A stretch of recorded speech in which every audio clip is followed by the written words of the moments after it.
यहाँ पे जो पानी की समस्या पहली बार हुई है, क्योंकि ये डीडीए का पार्क है और इस पार्क में एनजीटी के आदेश से सारे ट्यूबवेल को सील कर दिया गया है। इसमें पौधे भी सूखेंगे यदि पानी की व्यवस्था है नहीं।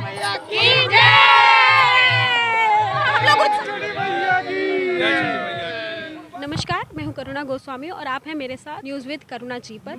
हम लोग आपके लिए खास रिपोर्ट लेके आए हैं। जैसे कि हमारा ये छठ पर्व है, छठ पर्व पर दिलशाद गार्डन का ये इलाका है, सीमापुरी ये एरिया है, विधानसभा भी ये सीमापुरी और शाहदरा पड़ती है।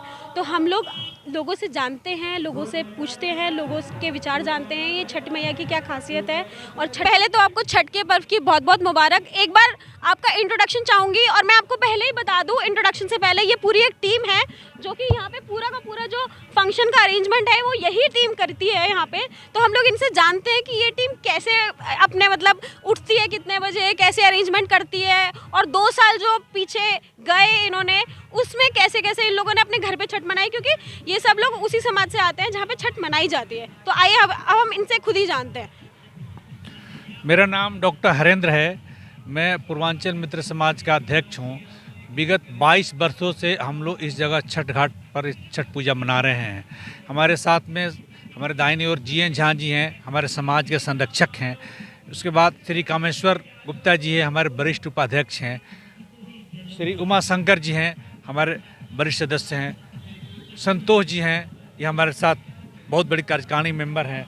ऋषिकेश जी हमारे साथ महामंत्री हैं। राम सेवक जी उपाध्यक्ष हैं। ये राम सिंह जी वरिष्ठ उपाध्यक्ष हैं। इधर बाकी हमारे संतोष जी हैं, ये सारे सदस्य हैं। ये सब सदस्य हैं। अगर आपको लगता है ये इतना बड़ा अरेंजमेंट जो है ये अकेले किया जाता है, ये बहुत मुश्किल है, तो ये पूरी एक टीम है जो कि ये अरेंजमेंट करती है। तो हम लोग इनसे जानते हैं कि ये अरेंजमेंट जब ये करते हैं तो ये सुबह कितने बजे उठते हैं, क्योंकि हम सब लोगों को पता है ये छठी मैया का जो त्यौहार है ये 4 दिन का पर्व होता है। 5 दिन का सर 5 दिन का पर्व होता है और ये दिवाली के एकदम बाद आता है।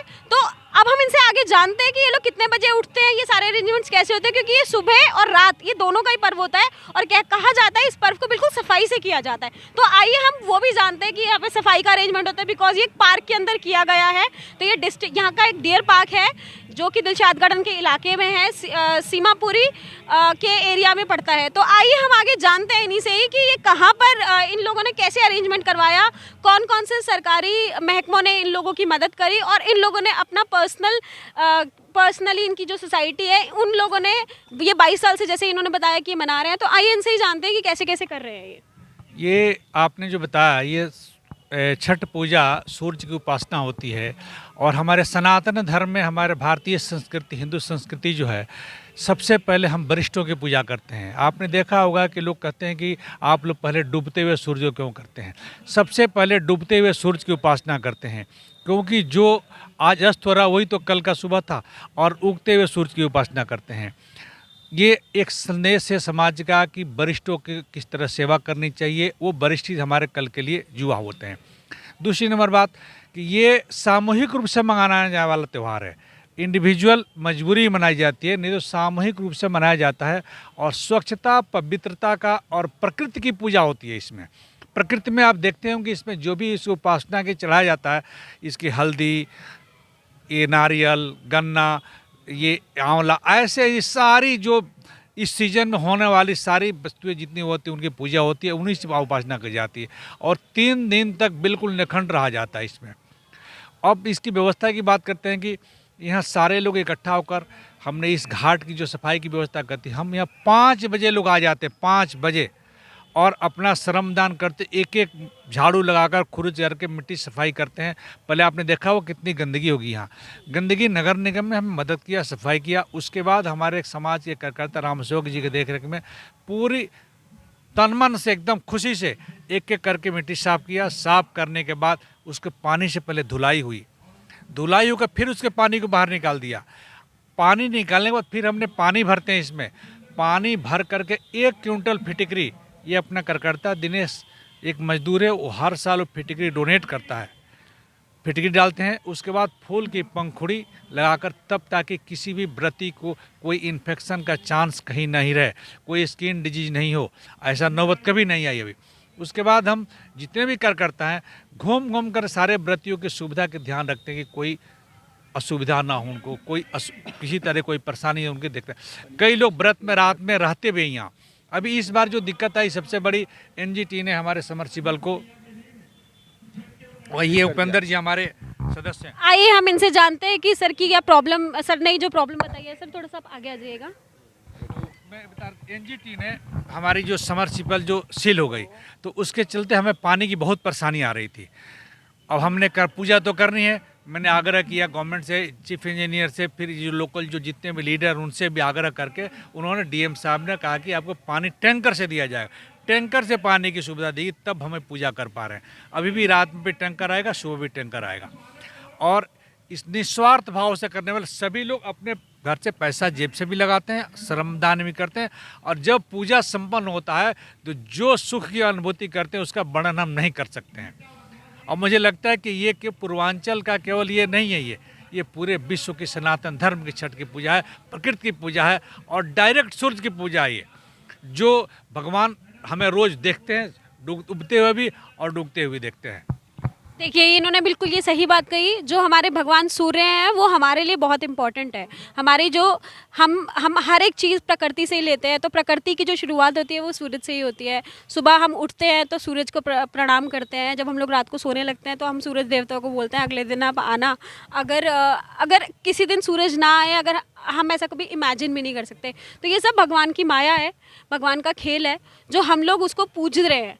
तो बाकी अब हम लोग आगे इन लोगों से जानते हैं कि ये लोग और मतलब अपना जो श्रमदान करते हैं उसके साथ साथ यहाँ पे और क्या क्या अरेंजमेंट किए जाते हैं, हम लोग इन्हीं की टीम से पूछते हैं। आइए हम लोग जानते हैं झा साहब से।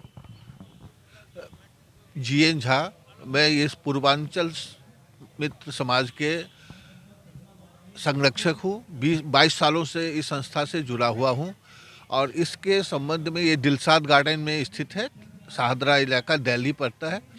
और यहाँ पे 22 सालों में हम लोगों ने श्रमदान मैक्सिमम करते हैं, और पूजा की विधि है ये 3 दिन पहले शुरू हो जाता है। पहले दिन प्रथा होता है नहाए खाए। उस दिन में कोई भी अशुद्ध चीज़ नहीं खाया जाता है, जो पूजा व्रती होते हैं मुख्य तरफ से, और वो भी एक ही टाइम खाएंगे, जिसको नहाई खाई का है कि स्नान करने के बाद खाएंगे। अगले दिन खरना की व्यवस्था होती है। खरना में पूरा दिन व्रती कुछ नहीं खाते, पानी तक नहीं पीते हैं, और उस दिन खीर बनता है और कद्दू बनते हैं, और उसमें पूरे परिवार एक साथ खीर और कद्दू ही खाते हैं और पूरा दिन कुछ नहीं खाते। ये पर्व स्वच्छता का है, घर में भी स्वच्छता रखे जाते हैं। जितने भी इसके फ्रूट्स होते हैं वो सीजनल फ्रूट होते हैं, जैसे अदरक का पेड़, हल्दी का पौधा, नींबू, नारियल, ये सब की विशेष होता है। ठकुआ है, भुसवा है, ये सब इसके प्रसाद होते हैं। झा साहब मेरा एक सवाल था कि इसमें क्या नमक का और चीनी का प्रयोग होता है पूजा में या नहीं होता है? चीनी का होता है, नमक बिल्कुल नहीं होता। तो आप ये देखिएगा 3 दिन तक ऐसा ही है। हाँ। 3 दिन तक बिल्कुल नमक का प्रयोग नहीं किया जाता है इस त्योहार के अंदर। 3 दिन तक पानी तक नहीं पीते हैं व्रती। जैसे अब कल हुआ, कल भी नहीं खाया उन्होंने व्रती ने, आज पूरे दिन नहीं खाया, अभी शाम को भी, रात में भी नहीं खाएंगे। कल सुबह उगते हुए सूरज को प्रणाम करने के बाद, पानी में खड़े होने के बाद, उसके बाद ही वो घर जा कर के प्रसाद लेंगे। ये सबसे कठिन व्रत है। लॉ ऑफ नेचर की, प्रकृति की पूजा होती है, और सफाई में सबसे ज़्यादा ध्यान रखा जाता है। और जितने भी हमारे कार्यकर्ता हैं सब अपने तन मन धन से लगे रहते हैं कि किसी व्रत के किसी तरह की कोई परेशानी ना हो इसमें। और ये हमारा एक ही है कि किसी व्रत के जो सुख सुविधा के, और ईश्वर हमें मदद करता है इस मामले में। हर एक व्रती को ईश्वर इतनी सामर्थ्य देते हैं कि अपना अपना उनकी व्रत पूर्ति होता है। मैं आपको बता दूं कि ये 36 घंटे का व्रत होता है। ये 36 घंटे का व्रत होता है। ये 36 घंटे का व्रत होता है जिसमें व्रती 36 घंटे तक कुछ नहीं खाते हैं। आइए अब हम लोग इनसे पूछते हैं कि इसके पीछे कोई लोक कथा है क्या। मुझे कोई लोक कथा बता सकते हैं आप इसके पीछे? लोक कथा कोई बता सकते हैं? तो बहुत दिनों से होते आ रहे हैं। ये सूर्य बता दूं, ये सूर्य उपासना है। एक ही प्रकृति के देव जितने हम पूजा करते हैं, किसी की भगवान को किसी ने हमने देखा नहीं है, चाहे राम की करें, कृष्ण की करें, एक यही है प्रत्यक्ष जो सूर्य हमें देखते रहते हैं। और ये यदि हम प्रकृति की पूजा करेंगे तो समाज में सब खुशहाली रहेगी। इसका प्रकृति यही है उद्देश्य कि हम प्रकृति की सेवा करें, और मुझे एक चीज़ जाननी थी। मुझे मतलब मैं बहुत सारी महिलाओं से बात कर रही थी तो उन्होंने हमें बताया कि ये भगवान राम जब दिवाली के पर्व के बाद आए तो जब वो युद्ध करके आए तो उन्होंने वध भी किया रावण का। रावण बहुत बड़े पंडित थे। तो उसके बाद सीता मैया को किसी ने बोला कि अगर आपको अपने इस पाप से धोना है तो आपको ये छठी मैया का व्रत करना पड़ेगा। कुछ आप लोगों को पता है इस बारे में? ये दंत कथाएं हैं और इस पे लोग विश्वास करते हैं। तो हम लोग ये नहीं कह सकते कि ये कहाँ से स्टार्ट हुआ, कैसे स्टार्ट हुआ, लेकिन इस टीम का बहुत बहुत शुक्रिया। इस टीम का नाम है पूर्वांचल मित्र समाज है ये। तो इसका तहे दिल से शुक्रिया और पूरे के पूरे पूर्वांचल मित्र समाज को बहुत बहुत मुबारक हो। एक बार दोबारा से छठी मैया की बहुत बहुत मुबारकबाद। एक बार आप जोरदार छठी मैया की जय जय बोला दीजिए। छठी मैया की जय, बोल छठी मैया की जय, सूर्यदेव भगवान की जय। हमारे साथ प्रोफेसर आनंद कुमार सर हैं और हम इन्हीं से जानते हैं कि ये जो महत्वता है इसकी, बड़ी स्वच्छता से ये मनाया जाता है, ये क्यों मनाया जाता है, इसमें क्या महत्वता है। आइए हम प्रोफेसर आनंद से ही पूछते हैं कि इसकी क्या खासियत है। मैडम ऐसा है, सबसे पहले मैं आपको बता दूं कि पूरी दुनिया में कहीं भी इस तरह का त्यौहार नहीं मनाया जाता है जिसमें कि किसी भी प्रकार का ऊंच नीच का कोई भेदभाव नहीं है, किसी प्रकार का भी अमीर गरीब का भेदभाव नहीं है और साक्षात भगवान के हम दर्शन करते हैं। अभी हम दशहरा मनाते हैं, दिवाली मनाते हैं, होली मनाते हैं, तो हम भगवान की एक तस्वीर रख लेते हैं, मूर्ति रख लेते हैं, वहाँ उनकी पूजा करते हैं।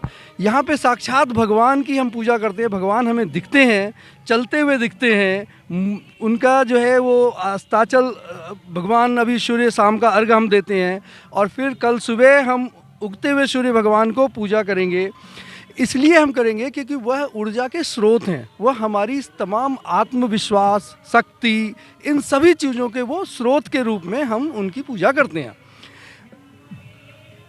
इनकी पूजा इसलिए भी बहुत महत्वपूर्ण हो जाती है क्योंकि ये साक्षात भगवान हैं और जितने भी प्रकार की हमारी एक तरह से समझिए कि सामाजिक बुराइयां हैं, कुरीतियां हैं, उन सबको दूर करने के लिए इस पूजा का हम आयोजन करते हैं सामूहिक तौर पे।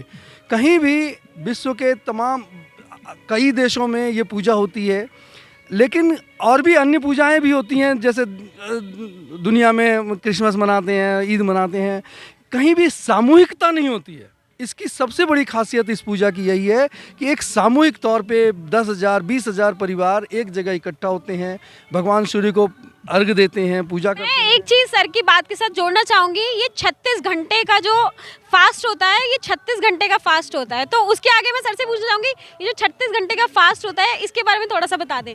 मैं आपको बताऊं, बहुत हमारे जो पूर्वांचल के लोग हैं, ये बहुत ही संस्कारपूर्ण परिवार होता है। यहाँ बच्चे माँ के गर्भ से ही बच्चे को संस्कार दिया जाने लगता है। किस प्रकार की, जैसे उनको तरह तरह की हमारी धार्मिक कहानियाँ सुनाई जाती हैं, महापुरुषों की बातें माताएं सुनती हैं, पढ़ती हैं, जानती हैं, धार्मिक अनुष्ठानों में जाती हैं। तो जब बच्चा पैदा होता है तो तभी से और उसको संस्कार दिया जाने लगता है। ये संस्कार की ही परंपरा है हमारे यहाँ कि हम इस तरह के इतने बड़े बड़े आयोजन, इतनी बड़ी बड़ी कठिन पूजा और व्रत हम लोग इस चीज़ को संपन्न कर पाते हैं। 36 घंटे का व्रत के बारे में मैं बताऊं कि 36 घंटे का व्रत बिल्कुल निर्जल व्रत होता है। इसमें जल भी नहीं ग्रहण करते, अन्न तो छोड़ दीजिए। सबसे मुश्किल व्रत सबसे कि अभी हमें जहाँ साहब ने भी बताया था सबसे मुश्किल व्रत होता है क्योंकि इसमें श्रद्धा और स्वच्छता इन दोनों की पराकाष्ठा होती है।